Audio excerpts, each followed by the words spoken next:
What's up, everybody? We are back. It's a boxing show with Dakota and the Big Dog. I am the Big Dog, and that is Dakota in the smaller screen. Shout out to everybody watching on social media and cell phones. That's why we have a vertical platform for you guys, because it seems like everybody is going vertical. We're going to start the show not with results, but rather Canelo Alvarez posted an interesting photo this weekend. He posted a photo with drawn Boots Ennis. Ennis has most notably been a top contender at many times in his career to welterweight Terrence Crawford. One could almost say that they have a rivalry without fighting in the rings. Does this Our add favorite kind of rivalry. our favorite kind of rivalry? Does this add any level of nuance to that fight? Is this just something that, it's just notable and it's like a celebrity neat thing where people are taking a photo? And does seeing Boots in Canelo's camp add any level of intrigue, or does it help you decide the outcome of that fight after seeing that this weekend? I don't think it helps me decide anything, but I think what it lets you know is that Canelo is taking the proper steps to prepare for this.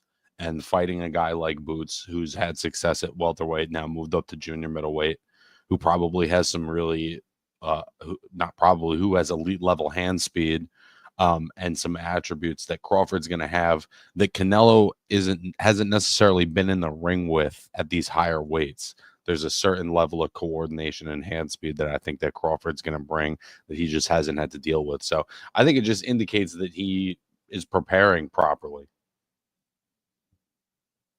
The weird thing that I saw is like, and this is probably not going to be a thing anymore soon, but to me, it indicates the lack of 24/7 and auxiliary content, because this really used to be something that we'd see in like a documentary form. Like, oh my God, this guy's coming, and there'd be a storyline, and I feel like it would develop both Canelo and Boots.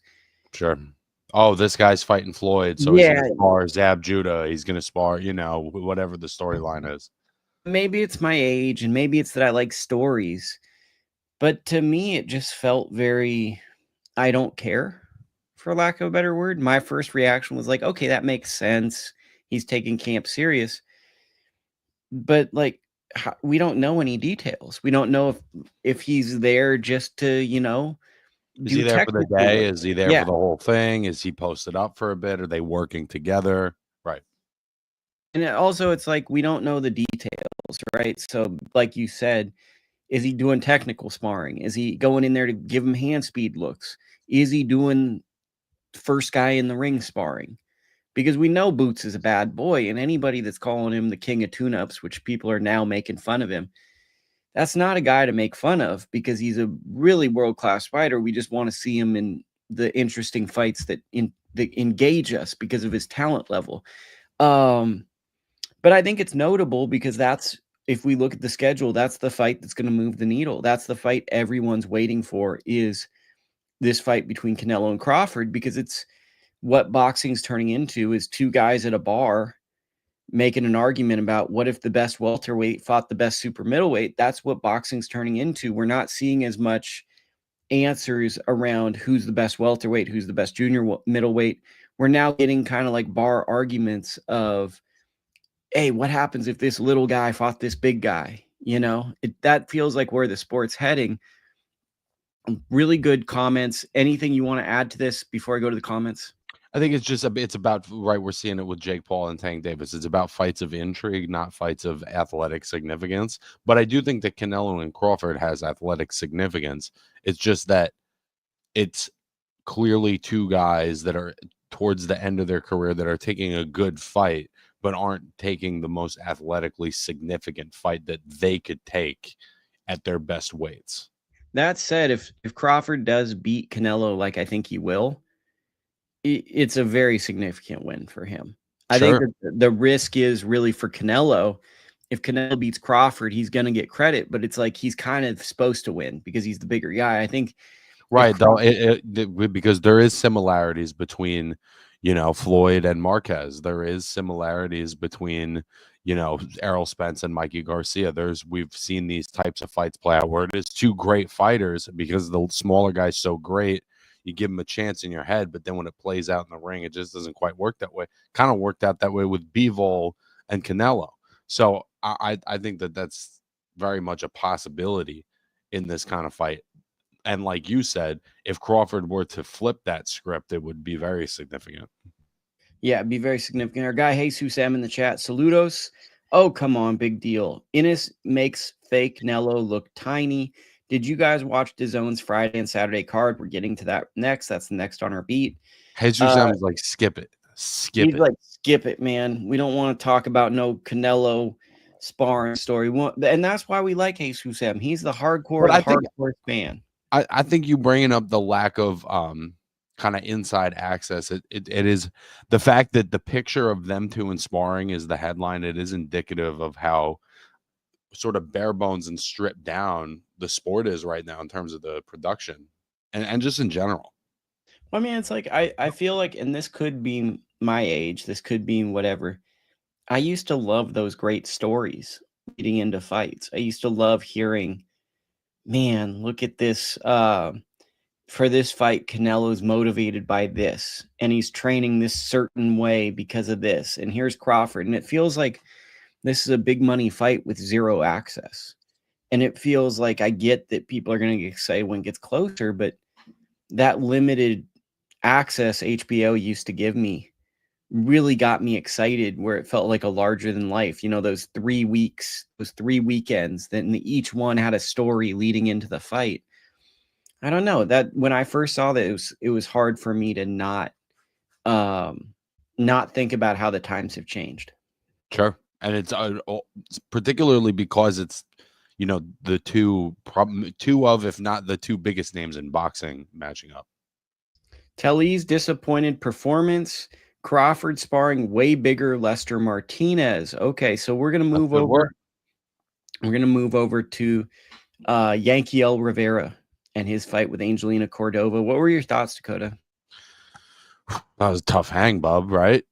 I mean, that was a pretty tough hang. It was just Cordova has a very sloppy, ugly style. I don't want to speak this. I hate speaking disparagingly, but it's like at the world title level, I don't know that I can remember seeing anybody that kind of sloppy and reckless and not in control of himself. And Rivera, you know, you could see that it was a style that was bothering him. And it's like, all right, it's going to take him a minute to figure this out. And he found little pockets of offense by kind of mixing it up. There was some counter punching. He'd get up on his toes for a minute and a half. And he found what it looked like just enough spots to win rounds pretty clearly. But he never really established his range like that. He never really is, and Cordova makes that tough. But Rivera really has no jab of significance, right? He's a little bit of a flicker, and so he doesn't give you an incentive not to come in. So Cordova closing range, throwing the headbutts, the clinches, the falling to the floor, all the bullshit, and Rivera just never asserted himself on the fight because he doesn't establish his range. And so in the last 2 rounds, it got really ugly for him. He almost went down in the 11th, and it wasn't a good performance. And then on top of that, the scorecards were wild. I mean, I don't know what the fuck those scorecards were. So it was a very anticlimactic way to end that night of this weekend of boxing for MVP. Very strange and a real tough one to get through. For me, it was a step back for Yankiel. I thought he was a top guy. I had him as one of the 10 best prospects in the sport of boxing last year. To me, it was always his movement and counterpunching that made him a top guy. In this fight, there was and I get it, like you said, Cordova, I'm not giving enough credit, awkward guy. He makes certain things you're good at don't happen because he was, he's awkward. That being said, it's like, with some of the traits he had, I was expecting him to be able to do it just because like Cordova is a physical fighter, kind of like a Salido type, right? And and it's not fair to compare guys to Lomachenko, but at a certain point, Loma figured out what to do with a physical guy. And I guess my problem in this fight with Rivera was he wasn't solving the puzzle, and the puzzle was solving him. And the equation wasn't like the craziest equation. The equation was physicality, recklessness, and pressure. And as the fight went on, he was getting worn down by the process. And I feel like that's tough when you got guys like Kenshiro, who you and me have been critical of. But what does Kenshiro do? Pressure, pressure, pressure. Sure. I mean, if That's anything, what this fight showed was with Rivera, he doesn't have, like I said, he doesn't have a jab. And so if you want to close range and make it uncomfortable and physical, that's the way to go. And there's going to be guys that can do it way more effectively than Cordova, who, other than the last 2 rounds, really didn't land anything significant. I think landed maybe like 13% for the whole fight. But if you want to get in Yankiel Rivera's chest, that's your way of beating him. And Kenshiro would be a real problem for him. Yeah, it's to me, it was like just a step back for Cordova. It's like, it's weird. He had a good performance, but I don't want to see him again. That's not a good performance, Luke. I mean, He had by his standard, we went in thinking Rivera was probably going to outpoint him. He had a stinker. He made the fight a stinker, which made it more competitive, maybe. But that's not a good performance. I have no interest in seeing him again, particularly at the world title level. I mean, he overachieved. I went into this fight expecting like a 117, 111 Yankiel Rivera decision, and he got a draw. I mean, I had a 116, 110 for Rivera. I've talked to a couple different people. I don't know anybody that thought that was less than a 4-point fight for Rivera. I mean, it was truly horrendous scoring. Yeah, I mean, to me, I checked out on this fight. I did not score it. I checked out. We watched a James Gardner hostage movie. I forget the name of it, but it was James Gardner hostage negotiation movie. It was a good call. So I was out by the 6th round. So some of my analysis could be really bad. I went back as a true pro and watched the highlight video DAZN put out, or there was like a little thing put together. That's about it. Yeah, it was a tough hang, Bob. The one I did catch though was our guy Abass Baraou putting it on Yoenis Tellez. Oh, that was a great fucking fight, man. I mean, from start to finish. I don't know if I agree with that narrative that he put it on him. He certainly won the fight with that knockdown at the end. Because I had it 6 rounds apiece, and then he scores that knockdown, and that's the deciding factor for me. Obviously, the Florida judges, who we know how great they are, didn't see that fight that I did. They favor aggression. That's what all night long it felt like. They favor something. That's what it is. They always favor something. They're never just like watching the fight. Guy that was coming forward and pressing the action. It feels like the Florida judges are more, if you're making the fight, you get points, which is not good judging. And so I think that Tellez didn't get credit for a lot of really good work that he did on the back foot. And I also think the fact that Baraou, was never really wobbled or hurt. And it was also obvious that Tellez was being impacted at multiple times during the fight. That's the edge for Baraou for me. But that was, again, man, that was a hell of a fight. Another really interesting guy to throw into the mix at junior middleweight. I mean, I think just on his sharpness, his punching power, and his pace, I mean, he's a handful for anybody, man. He's not a fun night out for anybody. Yeah, the fight I saw was Baraou, and it could be that I was watching this one with expectations of Tellez really going to the next level. To me, both main event guys, the co and the main, really underachieved. Tellez and Riviera really underachieved. But in this one, I saw the punches of Baraou really doing damage early on, really rocking Tellez, who's usually the power puncher.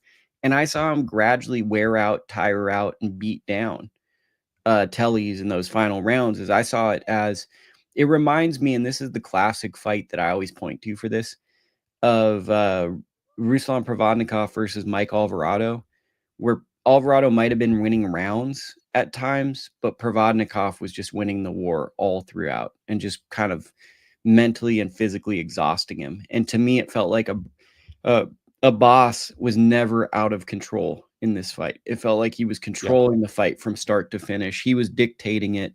And I think it's really kind of a devastating loss for Tellez, because he's been someone that hasn't really gotten momentum to his career just yet. And now, You know, he takes a loss to a guy that I think that's a really good fighter, but a lot of American fans haven't seen before. So I think you look at it and you go, oh man, this guy lost to a German fighter. And I think it's kind of a weird spot where you have a guy who, okay, so we lost Dakota. It's a weird spot where you have a guy where you've, you know, moved him a certain way, and he re-enters that conversation because he, like with Tellez, he was being fast tracked, right? He was being fast tracked to quote unquote stardom, or at least elite level fighter, and he is. But when you move fast and you take an early loss, I feel like it gets to be a confusing thing. And I also feel like Tellez is one of these guys. But Lukey, I'm wondering, it's not confusing for me. Like, I feel like he just got beat. And if all guys took tough fights on their come up, they'd have a night like this, right? For sure. I also think we can't say a loss isn't the end of the world, and then when a guy takes a loss, we go, oh well, I guess he's no good. I think that Baraou deserves the credit on this one. I think that Tayre is. I look at this fight a little bit more like Jarrett Hurd and Erislandy Lara, where it felt like they were both dishing out plenty of work. I mean, the punch stats show that. But ultimately, it was Baraou who was wearing the punches better and was being less impacted physically by the power. And then, like Hurd, he gets the knockdown in the last round, and that's ultimately sort of a deciding factor. That was more how I viewed this fight. You know, Tellez in his 11th fight taking on this guy, I don't think it's the end of the world, bro. It's a tough loss. There's no doubt about it. It's a really physical fight, and you don't know what kind of mileage you put on the odometer with that, but I think Tellez is tremendous, bro, and I think Baraou is going to be a tough out for anybody. What do you think happens if they had Xander in the ring after? What do you think that fight looks like? I'll be honest with you, bro. I think that Baraou is physical enough and consistent enough and fast enough to really give Xander some problems. I really do, because I think that Tellez has a little bit more maturity and durability, at least at the moment, to me, than Xander does. I think that's a very difficult fight for him. See, to me, the one thing I want to see is I think Tellez might not overlooked this guy, but classic chip on the shoulder guy, you know, feels like he probably should have gotten more credit than he's been getting in his career.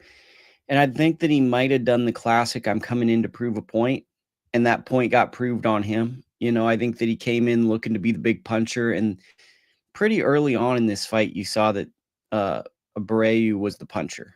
He was the bigger puncher in this one. And also, you know, Tellez's defense was not as reliable as I thought it was going to be. There was times where he was taking 4 or 5 clean shots in a row, and that's something, you know, they're going to have to work on. I know fights can get turned into dog fights, and they're physical and they're in the pocket, but he never made that defensive adjustment. Let's go to our guy, Lucas Bahdi. What do you think of Lucas Bahdi? This is a good performance. You know, Gutierrez is a tricky guy. He's really inconsistent in terms of like a round by round level. He is kind of inconsistent. He fights in bursts, but he's very unpredictable. He's been in with a lot of different guys, and he's a tricky guy. And I thought that Bahdi did a good job, you know, getting through those middle rounds where Gutierrez started to really assert himself. And I thought it was a really good win. It's not a wow factor win, but it's a solid win, where he continues to check the boxes. And I mean, in terms of him at the lightweight division, I think that he's ready, you know, to keep fighting this world level kind of guy. He's definitely in the mix. To me, it's like, I love his patience. I love his ability to win fights, but there is that fear that he can be outworked, because he's quite clearly a puncher, but he's such a puncher that it feels like at times he's way too patient and has too low of an output. And it's like, I get what you're saying with Gutierrez, good, solid fighter. You can't really take too many risks, because this is the kind of guy that's proven throughout his career, you know, to do what he did to Rocky Hernandez years ago. It's impressive, right? That being said, at some point, I want to see a little bit more volume, because this is a division where guys throw a lot of punches. And it feels like that's the one thing with Bahdi. He's quite clearly a top 10 fighter. He's someone that has, I think he's what would you say? Top 5 hardest puncher in the division? I think he's right up there. Right up there, right? Because the secret to what he's doing is he punches. You know, you can't fight the way he does without punching. My only concern is, it's a weird concern because normally we're like, oh man, I wish guys would be more patient. It's like, to me, at times he's too calm. Like there's no sense of urgency, and he was in control of this fight the whole time. But I just want to see, I want to see him kind of at times fight in an uncomfortable pace, because it feels like he has to dictate the rhythm. And I wonder what a fight looks like if he's having to fight a different rhythm. He reminds me a lot of Lucas Matisse. That was in this fight particularly, there was something about how he was fighting that reminded me a lot of Lucas. And Lucas was a tremendous puncher, but he could get outworked on certain nights. He could get outboxed on certain nights because he was good technically. He threw really hard. He was very patient, but sometimes he got caught up a little bit just waiting for his opening because he knows, oh, if I get one clean one, it's game over, or it's lights out. And when I'm watching Bahdi, and I know it's different weight classes, but I think about him being in with Richardson Hitchens or somebody that keeps it long like that and keeps it active on the end of the jab. It's like, where does he generate offense against that kind of style? You know what I mean? There's certain styles I just think he's going to have a hard time generating offense. He's going to get caught looking. And for Jesus M in the chat, and we're going to go through the comments.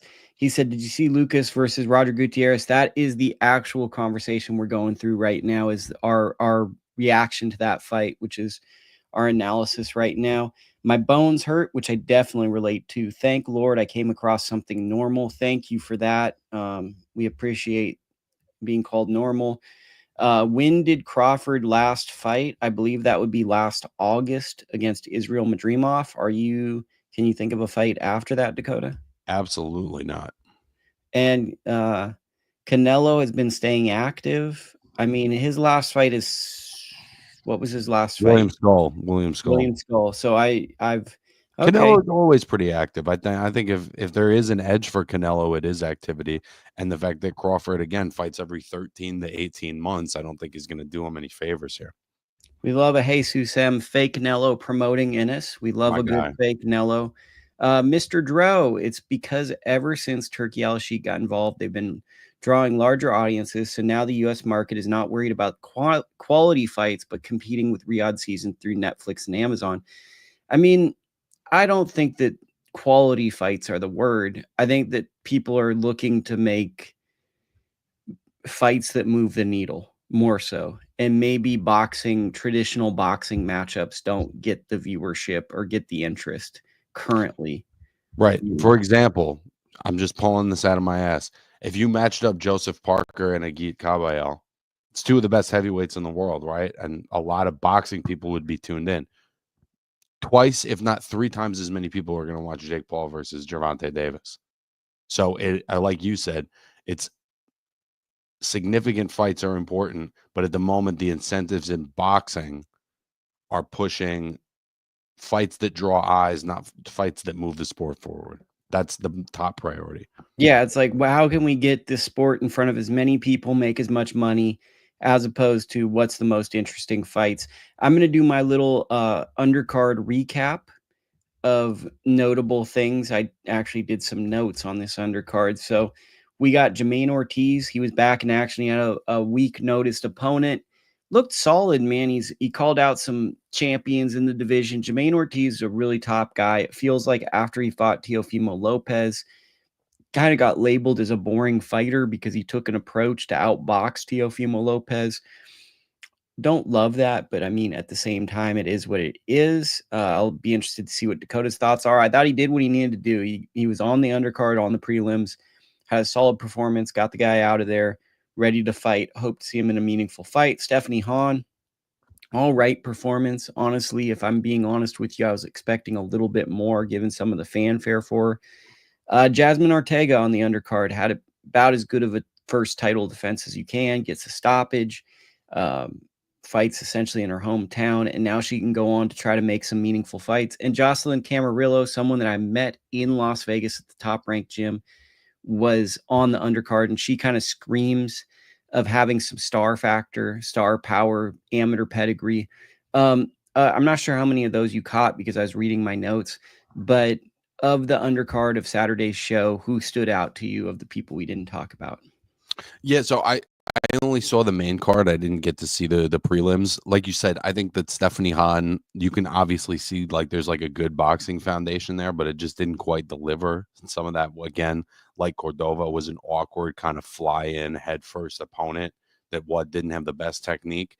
But you're right, there wasn't anything about that performance that really blew me Well, away. it's a really high profile division, right? So she's in Yeah. a division with a lot of really well-known fighters who have attributes, and I didn't really see I was expecting to see something that really jumped off the page, and I didn't really see that one trait that was like a mind melter. Like, what Let does me she ask you do? something, Lukey. Why how is it that Jamaine Ortiz is still a prelim level fighter? I mean, that just doesn't make any sense I to think me. it's because he lost his opponent.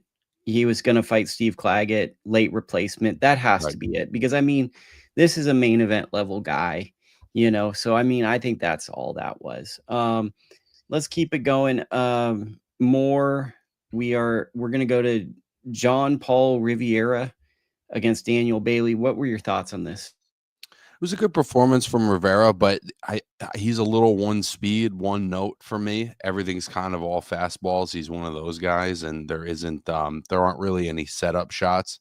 So I could see how somebody who hits that hard doesn't have like a super high knockout percentage because there is a lot of following and waiting. Bailey was a tricky guy, but Rivera, I think it was a solid performance. I'm looking to see some more of that variation. To me, he just screamed, and I'm gonna say the same thing you just said. Screams of being a young guy. You can tell he hits hard. You could see he smothers his work at times.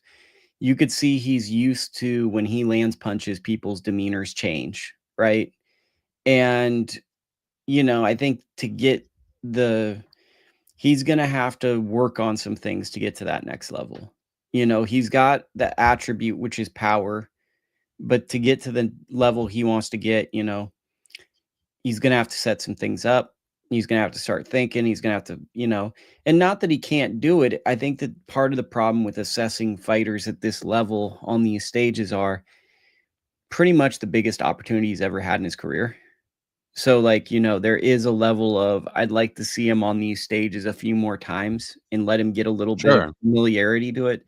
I do think that we have a love affair of being like, let me just judge a kid who's really young, who's on this huge stage with Jake Paul, and he's really excited.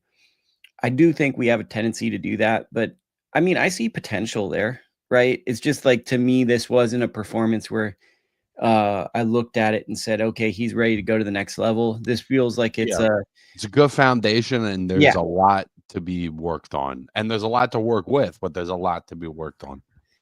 To me, he feels like he's 2 to 3 years away from being a contender at this point. To me, maybe I'm off a little bit on that, but to me, it feels like he still needs to kind of face some battle tested veterans and pass some of those tests for me because that's just how I feel. I thought Bailey was a quality veteran guy who came to do what he was going to do and just kind of couldn't keep the party going in the fight. Yeah, looked confident in his rhythm early, and I think had a good skill set, to keep him on the out to keep Rivera on the outside, keep him occupied. But yeah, he got chinned, and his whole demeanor changed after that. Let's go to the next thing I want to talk about, which is friend of the program, Jahmal Harvey, made his pro debut. What did you think? I thought he looked great, man. I mean, sometimes when high level amateurs like that are going pro, you're looking to see if they're really sitting down on their shots, and it looked like he was, maybe even a little too much. But he proved his point. He has that ability, and he can put hands on somebody and hurt them. To me, it's like there was a lot of pressure. Like to me, the two best Olympians from the 2020 that went pro, the US Olympians, were him and Omari Jones. And I think they've both done Who's a looked great great, by the they way. both have looked really good. They look to me, Omari Jones has always reminded me a lot of Errol Spence, both in the way he talks and kind of the way he's conducting himself as a young pro. Jahmal could be something really, really special, man. And I think that like you see when he comes out, he won the world championships at like 18 years old. He beat grown men. And the person I saw Jahmal that night was the guy that the chip on the shoulder young kid who didn't want to be called a kid. He didn't want to be disrespected. He didn't want to be. And I saw someone that went in there to take his respect. And I felt like he honestly didn't even open up much. I feel like he started to, land shots, but I don't even think he was really setting things up just yet. I don't think he had broken him down to the body. And for those that didn't watch, the guy didn't return from the corner to the second round, which I think speaks to not just how he fights, but the inevitability of his skill set, where he wears people out because they feel like the outcome is coming. Like, I think he's going to be someone like a Lomachenko where guys retire on the stool because it's mentally draining knowing because what I saw was, and you push back on me, I know him pretty good. I saw someone try to do everything they could and couldn't keep him off. And they were mentally exhausted as much as physically, that everything they were trying to do just simply didn't work. And this guy was in front of him, and it was just a matter of time before he hurt him. And he just simply didn't want to do it. So I didn't have as much exposure to him in general. Like, I've seen him fight, but I don't have as much exposure to amateur boxing as a whole. It felt like in this fight he was a little, and in the same way as Jean-Paul Rivera, it felt like it was all a little bit fastballs. Is that how you would have described his amateur style? I think his amateur style, he mixed and mashed it. I think he was throwing fastballs because the guy was a little bit bigger than him. And I think he wanted to land something meaningful early for the chance that he might get a home run knockout because he had just signed. I think that when you see him in with better fighters at a different level, you're going to see less of that. I think that that's just the adrenaline of a pro debut on a big stage. And I think he was really looking to see how does a big punch land on a guy in the pro level with the smaller gloves. I think he wanted to see what that looked like. Kind of like when I always do golf analogies, but like a guy goes to a driving range and they hit a driver and they're swinging as hard as they can.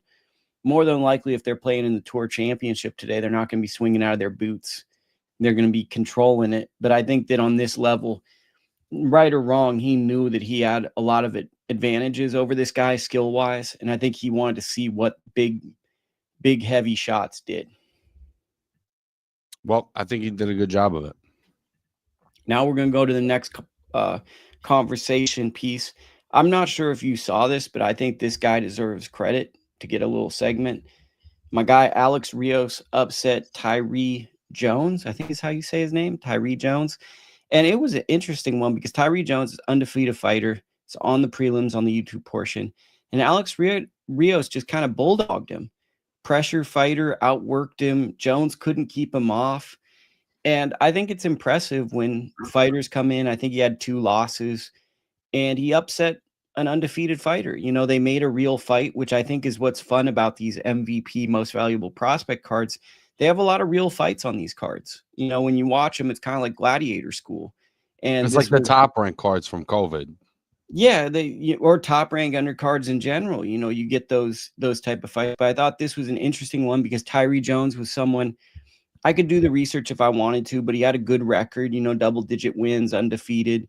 And here's a guy with maybe two losses, I think, comes in and outworks him and had that self-belief to enter a fight, not to think, oh, man, I'm the B-side. I always think that's notable because guys like this can carry that momentum into bigger fights with undefeated fighters. These are the type of guys to be afraid of. And I thought his style was kind of a style we saw all weekend, a little bit reckless, a little bit aggressive, and just swarming and overworking his opponent. I did not see that one, unfortunately, brother. Well, maybe go back and check it out because I think that deserved it. But one thing that I'm sure you probably did see, our guy Corey Marksman. What are your thoughts on Corey Marksman? Because I wanted to do a tiny segment on Corey Marksman because he's a guy that MVP has been featuring for a couple of years now. And they're doing a good job, man. He wasn't on my radar at all. And now it's like he's kind of getting an organic following in the Florida region where he's, I think, from, to the best of my knowledge. And there might be PG County. Is he PG County? Is he DMV? Yeah. I'm pretty sure he is, Bob. Oh, man, isn't that awful that I didn't know? I think he's great, man. I think he's real sharp. Again, I think that there was a little bit of playing with his food there where he had a guy hurt and he was clowning just a little bit. I have no issue with showboating whatsoever, but sometimes when you got a guy hurt, I think it's important to get him up out of there so that you don't turn yourself into a meme. But he had a great performance. The skills are clearly there. He's very fast twitch, good defensively, lot to like there. And BoxRec says Sanford, Florida. So we'll meet in the middle. So I don't know. I just think that he's I don't know where he goes, where you match him. Maybe, let's see, what are the weights? So that shows you how much of a boxing guy I am. I mean, maybe down the road, him and Lucas Bahdi, that's a fight, I mean, that's an organic MVP fight. And I think that's why I've been actually kind of excited about MVP is they're kind of building some things, in-house. And Corey Marksman and Lucas Bahdi, I think, are two examples of fighters of MVP kind of doing a traditional boxing promotion thing of building up young talent. Yeah, and I think that the sport is severely lacking in that right now. And anytime, we can have more of that, I think it's great. I would love if they could kind of like get their commentary crew sorted out a little bit. It's a little like too many cooks in the kitchen, and sometimes it feels like maybe like a little too internet-y for me. But I think just the fact that it exists is really good for boxing. Yeah, I mean, I can't really speak on the commentary crew, but it's like they definitely have a vision for what they want the product to look like. And the vision might not be my traditional boxing look, but I feel like the way that they're running their company, eventually they're going to have a commentary crew that's going to do a like it feels like this is the beginning stages of the broadcasting for this team. And then we're going to get to where they need to. I agree.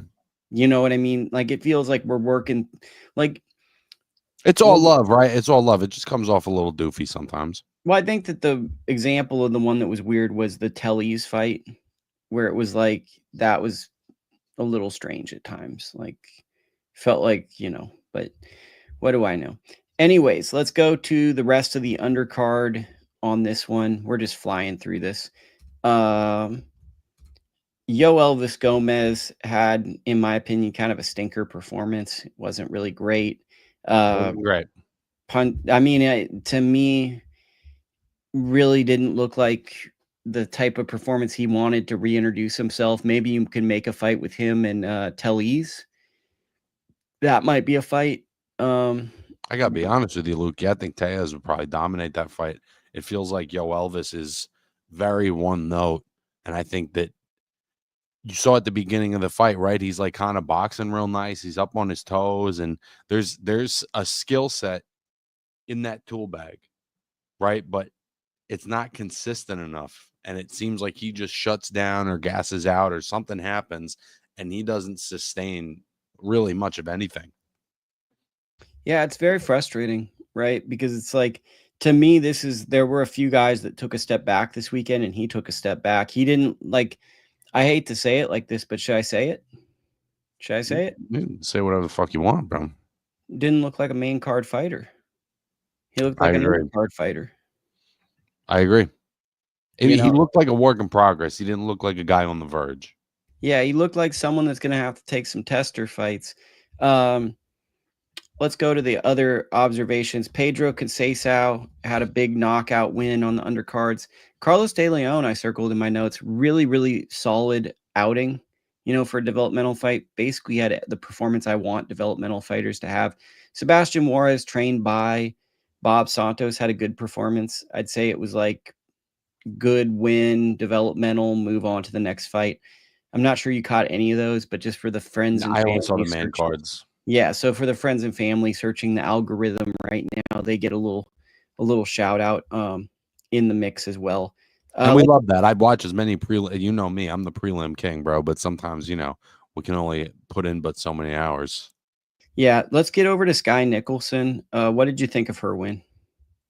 Listen, bro, I think I've always kind of felt like since I saw her that she's one of the better technical fighters in women's boxing right now. And I think that that's ringing true. And now that she's moved down in weight, there's clearly a difference in her punching power. And I can see her making an active decision to really sit down on her shots more. And I think at 122, I mean, she's a problem, bro. She's a problem at 126, but if she can make 22 and still feel strong, she's a real problem down there, man. And I think that she landed a hard body shot, and she froze that girl. And I think Skye with a little bit more of a mean streak and some punching power is really dangerous.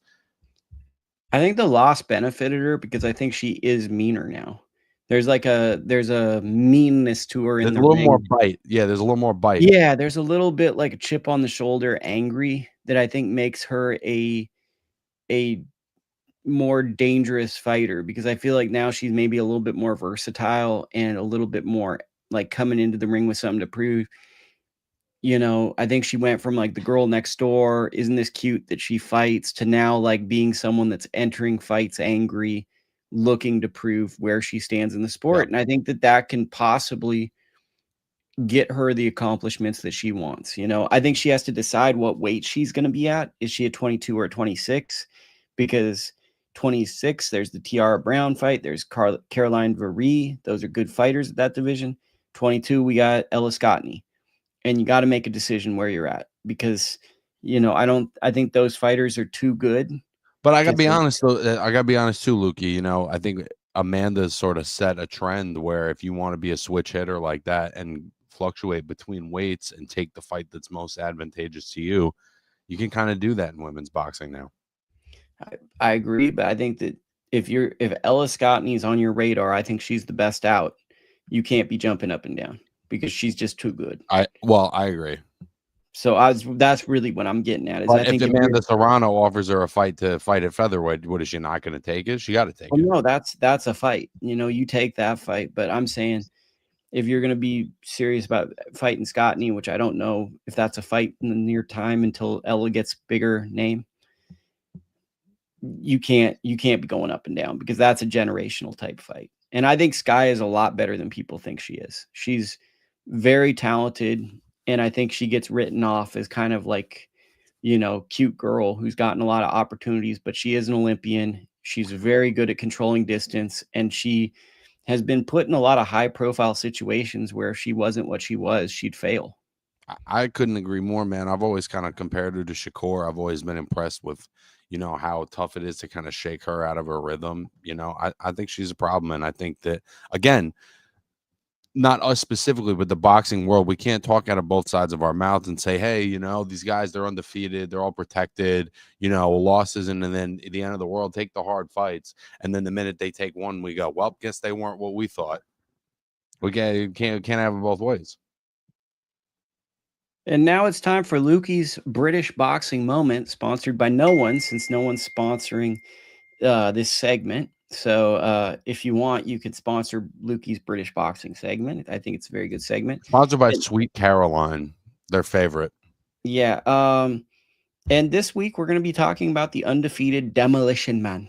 The Demolition Man, Jack Rafferty, getting a draw against Mark Chamberlain. And honestly, I encourage everyone that listens to our program to watch this fight, because this is what British boxing has gotten right, at least for as long as I can remember doing this type of stuff. From James DeGale to George Groves fighting prematurely, there's always a time where British fighters, for whatever reason, love to match up tough to see if they can graduate to that next level. Yep. And this to me was a matchup of two fighters who were about the same level, and neither one of them knew how bad a loss would be. Kind of speaking to what you said, the opposite, where they're like, man, a loss is really going to set me back. And it was just a friggin' fight. It was just a good fight. Now, I can see the part the Brits have always kind of nailed is not shortchanging the come up and being too afraid to, dirty up their record a little bit. Yeah, and it's like, to me, this is okay. There's two ways to look at it. I enjoy just watching a great fight. I love watching like a British level fight, but we might have some listeners and friends of the program that might go, what's the consequence of this fight? Where do they go? I don't know where they go from it, but I'm the type of person where if it's like a battle of two good British fighters fighting, sign me up. And I think that's the thing is, well, where they go is they move forward. Well, yeah, but I think right? that Like that's the reason to do it. You get regional titles, you get European titles, continental titles. Those move you up the sanction. Like there are literal stakes. You know what I mean?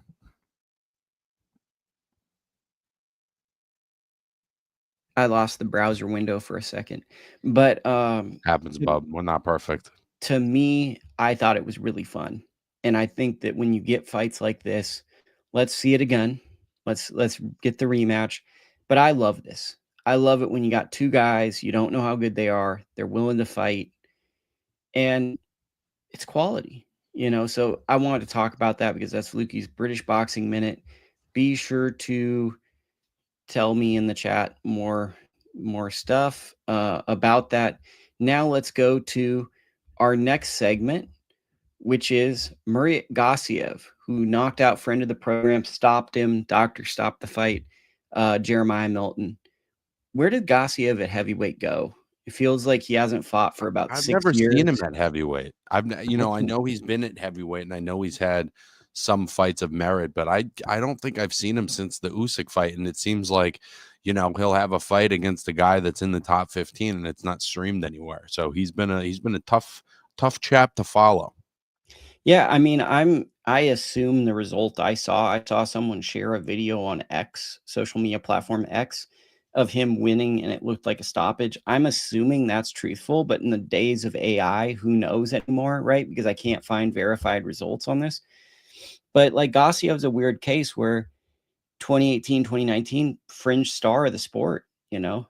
I believe he was training with Abel Sanchez right around that Golovkin time, pretty big name. Thought that he was going to be a guy on DAZN in the early days of DAZN, and basically has been gone from the sport for 5 years. Like since COVID, the sport kind of moved on without him. He's a once a year guy.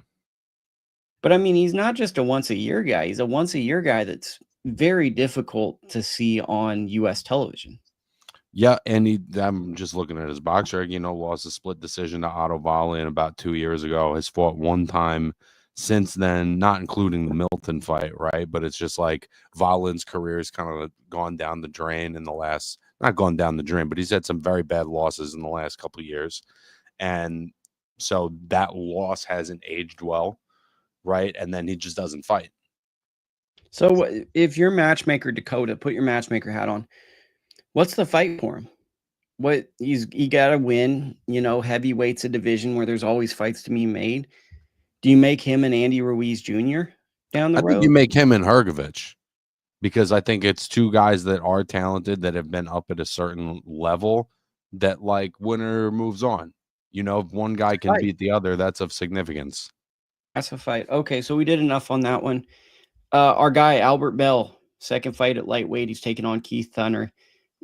It's on millions.co if you really want to see this one. What are your thoughts on Albert Bell at lightweight? He holds a world ranking. I think it's so silly that we have to like go to a website to watch him. He's talented enough that he should just kind of be a main event somewhere that's easy to watch. And it's unfortunate that he isn't. What are your thoughts? He's fighting Keith Hunter. Last time we saw Hunter was he fought Rowan Polanco at 140. He's obviously the brother of Michael Hunter, the younger brother. Good fighter. He got stopped by Polanco. He's now back to lightweight. He's always had a good engine. He's always come in shape. He's a true fighter in that sense. Do you think there's a chance that this is a fight, or do you think Albert is going to do what he does? I don't know. Obviously I'm going to favor Albert because he's a world champion and this guy's moved up in weight. Now he's coming back down, right? We talked about having to choose a weight class when you get up to a certain level. I mean, I think that Albert Bell should be in with top 5 guys. He has the record and the accomplishments where he should be fighting notable guys. Like Lucas Bahdi versus Albert Bell is a fight. 100%. And I just, some guys just, there's guys that get a million chances and there's guys that don't get any. And it's tough to pick out why sometimes. Well, we always have a soft spot for Albert. And I'm a big Keith Hunter fan too. When I was in Vegas, really nice guy, really good fighter. And I wouldn't be shocked if he makes it a tough fight, because he's someone that really, really lives the lifestyle of a boxer, and, it kind of speaks to both of them, the fighter mentality, that they're taking a TV quality fight and it's not easily accessible. Well, it's not, and it's also not easily accessible to us. I don't know if that's a platform that, maybe younger people are using, but I'm just not familiar. Yeah. You're going to love this one. It appears, and don't quote me fully on this, that if I did my homework right, let me verify this. It looks like Luis Ortiz is back in action in Dallas, Texas. So let me check this, if this is the same Cuban heavyweight, Luis Ortiz. Because, let's see. King Kong. Okay. Can only be one King Kong. Let's see. Yeah, he's back in action against a TBA. So it's his first fight since 2024, which took place out of the country. And then before was the Andy Ruiz fight. So Luis Ortiz is back on a card that I'm not sure if we can watch. And right now he doesn't have an opponent. Any thoughts on that? Not really, bub. I mean, it's a fight that if you don't have an opponent, there's no fight. So, yeah, I mean, I don't know. It just feels like Luis Ortiz really was like the guy for an era of boxing, but he didn't really get the fights. Like when he fought Bryant Jennings, it felt like he was a boogeyman of sorts. Totally. And it feels like guys just waited him out till he got old. And now it feels like he's an older fighter that doesn't really have the same traits that he did when he was younger. And it just feels kind of crappy because it feels he like also got knocked the fuck out twice, and that never helps. And he had a hard fight with Andy Ruiz, that was a really rough fight. So he's back for the hardcore enthusiast. And then finally, Saddam Ali and Richard Comey are coming back in separate bouts this weekend on Sunday. So any thoughts on those two returns? Man, Saddam hasn't fought in years. That's a pretty wild comeback story. I'd love to know more about that because I don't know why he retired, and now I don't really know why he's coming back. Well, I spoke to him a while back, and he said that he had the hunger, and I forget the exact words. I don't want to misquote him, but basically, like, he just got going again, and he felt good, and he wanted to do it. He found his love again, and he sounded really good. And I mean, Saddam's always been someone I've been a big fan of because he's just, he's kind of like one of those New York guys, kind of like a Carrington to a certain extent, where you just feel like they've always been in your life, even when they were an amateur. Like, I feel like Saddam was part of maybe that last wave of guys where you really knew them as amateurs and then you saw them as pros. Comey at the same time, like, he's really, really a good fighter, taking a bit too much damage for me to be comfortable. A lot of punishment, bro. A lot of punishment. And, but like, he's also in that hall of very good. He's like in the Pedraza zone where it's like, he had that moment where I think he was underrated. And like, those are the guys, the underrated guys in their prime, I feel like can sometimes stick around a little too long. But if you want to see that fight will also be happening this weekend. If they're not fighting in the same fights, they have separate opponents. But those are the two notable names of the card. And where will that be? Is that also on a random website? That is on, I think it's bxng.tv. Let me no, that's not. bxngtv.com. bxngtv.com. So it's bxngtv.com on August 31st, Sunday, live from Detroit. There you go. And you have to sign in on that app. So it's big weekend for going to random websites to watch boxing. So if you want to go to boxing websites you're not that familiar with using to watch shows, it's a big weekend for you guys. Dakota, what do you got going for yourself? Still plugging away. It'll be out sooner than later, but the Fight Life with Mio Yoshida is on the way. Okay, thank you guys. Next week we will have like a couple of fights, but really we're just counting the tea leaves until Canelo Crawford. That's the big one.